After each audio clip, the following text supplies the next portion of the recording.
How to replace washer drain pump for Samsung washing machine. Turn off the water and power, then drain the water from the machine. Remove plastic piece and the pipe. Remove old pump. Bring out new pump.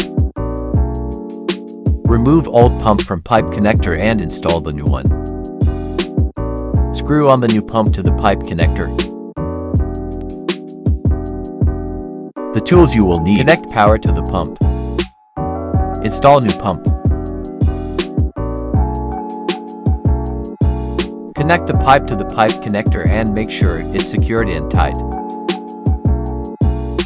Put plastic piece on.